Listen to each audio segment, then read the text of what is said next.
این خونه رو ببینی فکر مهاجرت از سرت میره. حالا بیا بریم این قصر رویایی رو بهت نشون بدم.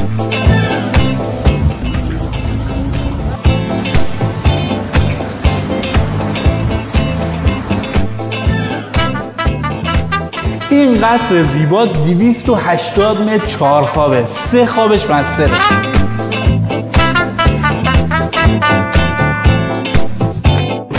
فقط 120 متر پذیرایش لعنتی. چی میخوای بچینی این تو؟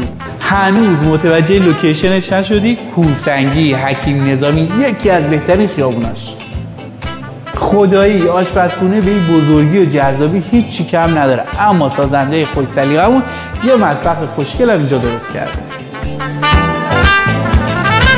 وای وای وای، از جذابیت اتاقاش نگم برات. 1 اتاق، 2 اتاق، 3 اتاق، اتاق 4مش که حکم سویت هم داره.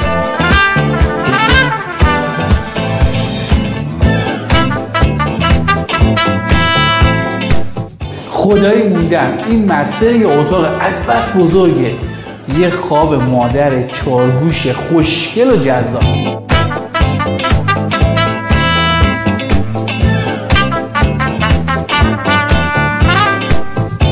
خواب 4مش که گفتم حکم سویت داره، واقعا سویت ها، همه چی توش داره. سینک ظرفشویی، گاز روکار، سرویس بهداشتی و حمام مستر.